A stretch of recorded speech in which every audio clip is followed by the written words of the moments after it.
Ladies and gentlemen, we have got to talk about the ISL Solidarity Program. It's an interesting time for swimming. This video is sponsored by Audible, but we'll get into that later. All right, let's start this vlog.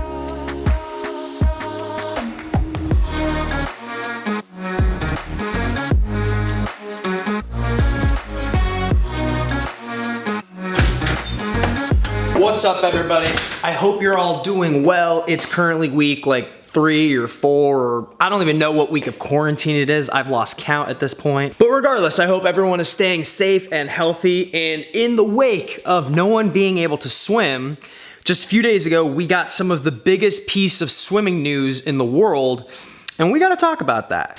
I'm talking, of course, about the ISL, the International Swimming League's new announcement about their Solidarity Program. Before we get into that, let's talk about what the ISL 2020-21 season was supposed to look like, and then we can get into the new announcement and what the season is probably going to look like. So initially, the season was supposed to expand almost threefold.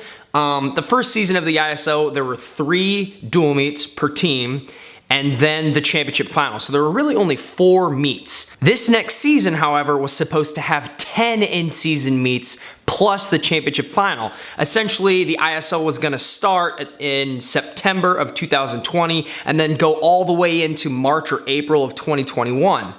Now, because of the current pandemic and the virus, obviously that goes out the window because there's just too many reasons to even get into it, but that's gone. Which left everybody wondering, what's the ISL gonna do? Is there even gonna be a season 2 of the International Swimming League this year? Are they just gonna take a year off?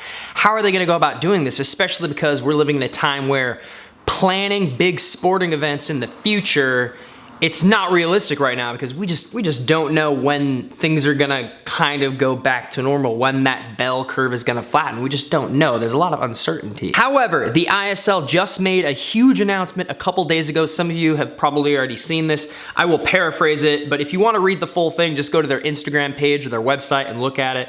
But essentially it says that they're trying to do their best to support athletes leading into the 2021 Olympics while still providing a swimming league and what they're calling an unprecedented, unique, radical swimming experience. I love this. Here we go. We believe the athletes of the ISL are its main asset and considers all of them as partners. That's cool, great so far. To acknowledge this, we have decided to provide support for our athletes 2020-2021 by implementing the ISL Solidarity Program. So I'm gonna skip reading the rest of this and basically tell you what it means. What that means is if you are a professional swimmer and you sign a contract with any team in the ISL, doesn't matter what it is, if it's the Cali Condors, or the DC Tridents, or the Toronto team, whatever, every athlete in the ISL is basically put on a stipend starting September 1st, I think it's September 1st, and then running all the way up until the Olympic Games. So really what this means is every swimmer in the league is gonna get paid exactly the same across the board for a 10-month stipend. I think it roughly breaks down to around $15,000, which is super helpful for a lot of swimmers. If you're one of the best swimmers, if you're that upper echelon, that upper 2% of professional swimmers, if you're a Caleb Dressel, you're probably not liking this because that big contract that you just signed just went out the window, right? That $30 or $40 or $50,000 contract or whatever it is, those are gone because they basically took all of the budgets that were allocated to each individual team, lumped them together, and now they're breaking it up, and they want everyone to have the funding and the resources to adequately train leading into the games. Because let's be honest, a lot of athletes right now, a lot of athletes around the world are struggling for cash, just like a lot of businesses and a lot of, everybody's strapped, right? Everybody's struggling, but the ISL is hey, we're gonna make sure we try to pay as many of you guys as we can, which I think is a really cool thing. Here's where it gets interesting. So the season itself, they say, as part of our initiative, the ISL will organize later in 2020 an innovative training and competition experience for athletes and coaches for a duration of 4 to 5 weeks. We propose to host all athletes in one location in a world-class facility and cover all associated expenses. So essentially what this means is The whole season, the whole swimming season, which is now 4 to 5 weeks long, is gonna take place in one location, if we're understanding this correctly. And I have been told through the grapevine, through people, that there's a couple locations that they're looking at. I think the #1 location they're looking at is Gold Coast, Australia. But essentially all 10 professional teams would be living and training in the same area, which is really cool and really interesting. During this period, scheduled from 14th of October to 17th of November, the ISL will organize a commercial tournament in its revolutionary club format and add an exciting new reality concept to the production. An exciting new reality concept to the production. So from everything that I've read, it looks like they're trying to have, in addition to live streaming the meets and the competitions across the world, they're gonna try to turn this into like a TV show reality thing with all of these athletes.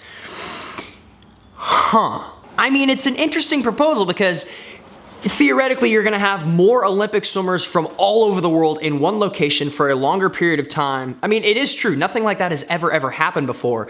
And I'm wondering, the one thing that I'm curious about is I wonder how many swimmers are really going to participate. Like, I'm excited about this. I know a lot of people, a lot of my friends, my Olympic friends, my national team friends are very excited about this, but I'm wondering, for a variety of reasons, how many of the top tier Olympic athletes are going to commit to this. Because on one hand, it's 4 to 5 weeks where you're basically training all week long at this place, and then every weekend you have a competition.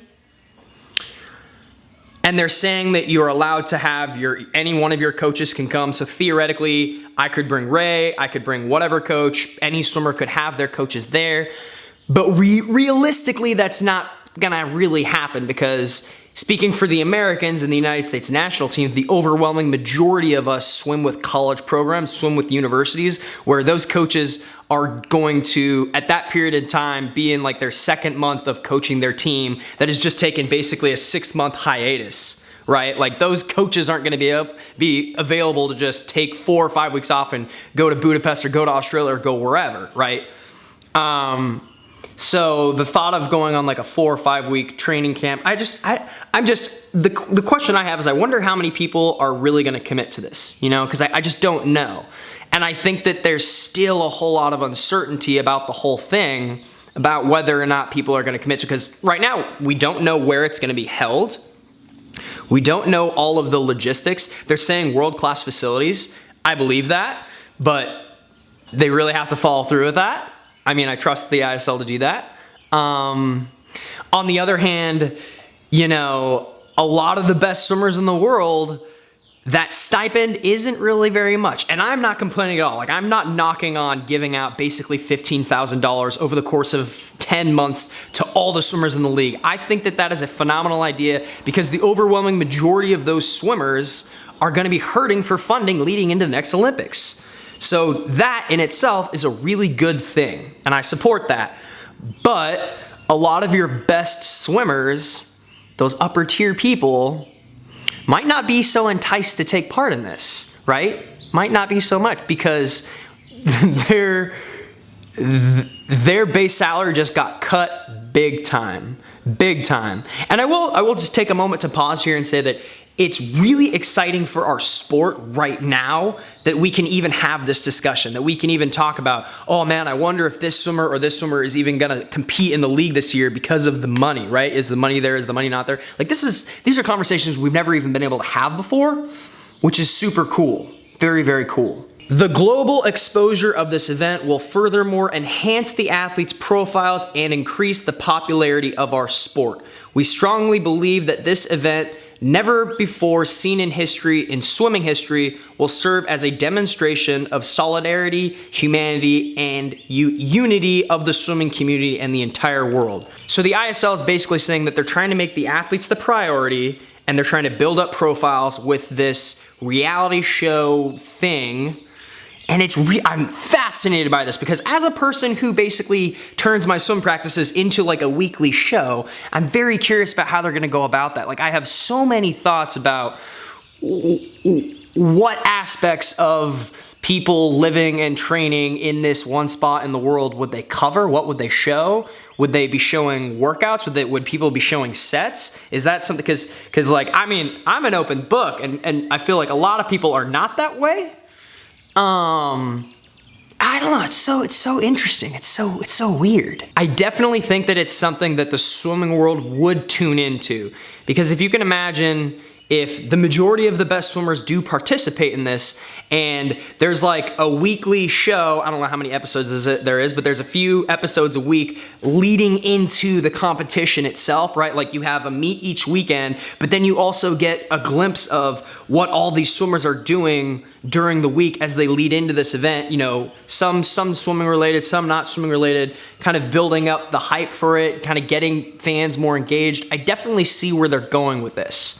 And I do like it, I applaud it. Here's an interesting thought I just had. The fact that every swimmer who signs a contract with the ISL, doesn't matter what team you are, the fact that your base salary through this solidarity program, everyone's making the same amount of money, for teams to recruit athletes and for GMs to go after athletes, really the only pitch you have is trying to just say, hey, we're trying to make the best team possible. It's very, very interesting for the athletes out there that still haven't signed. Really, the only thing that you're looking for this season is just joining the best possible team you can, right? Like negotiating salaries and contracts just doesn't really exist, which kind of changes the dynamic in an interesting way. We could talk a whole lot about that. But yeah, but it's just interesting, and it's super cool that we can even like discuss this right now, right? Like how it's gonna be different for teams to recruit swimmers, because you can't just say, oh, I can give you more money, or I can do this, or, you know, percentage of merch sales, those kinds of things. We are all in this together, ISL. Hashtag we are all in this together. I do agree with that.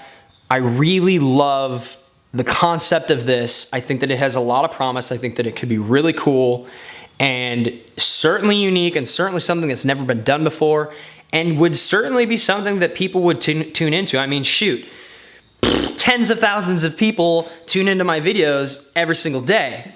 And I'm one person, I'm one silly, stupid kind of swimmer. Imagine if there's hundreds of us in one place and you have a professional crew of people creating and curating content around all of those people. Could be really, really cool. Could be really, really cool. I think that as long as everything goes well and everything kind of can shift back to normal in the next year, I think the following season is when they would probably shift back into gear, where they were gonna go a much more extended season where there's 10 meets per team, plus the final, all that sorts of stuff.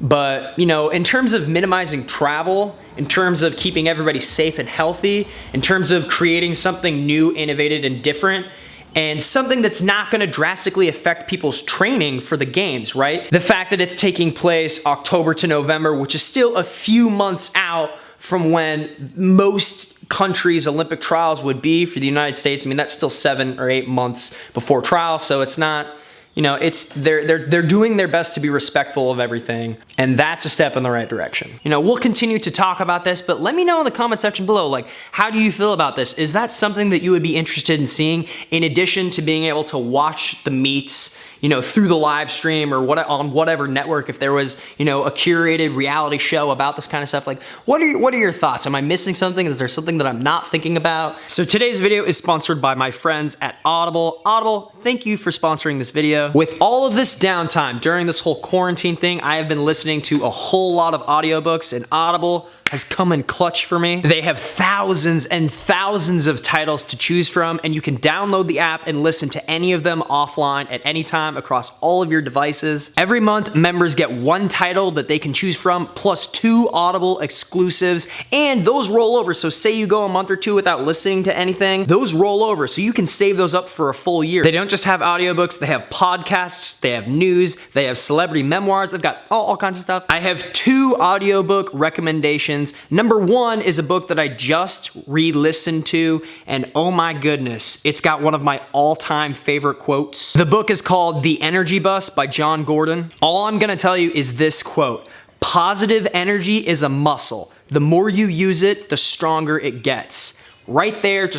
And my second recommendation comes from one of my favorite authors of all time, Christopher Moore. He writes really weird, quirky, eccentric comedies that were also romantic. It's kind of difficult to explain, a little bit cartoony, but it's like right up my alley, my kind of sensibilities. The book is called Shakespeare for Squirrels. The title kind of says it all. If you have a weird sense of humor like I do, this might be your kind of listen. If you've got a lot of free time right now, like I do, if you're trying to improve yourself a little bit, or if you just need a silly read, I highly recommend one of these. Visit audible.com/Cody or text Cody to 500-500 and get started. I hope everyone is staying safe and healthy and able to, spend some time with some family or do something fun during this crazy time. As always, make sure you guys are following me on social media, @SwimMiller on Twitter and @CodyMiller on Instagram. Vlogs every Wednesdays and sometimes on Fridays, just kind of depends on the time of the week right now. My podcast is back up. Those are going up every single Mondays. Subscribe to the Cody Miller Podcast everywhere you get your podcasts. Merch is available on my website, and until my next video, I will see you guys later.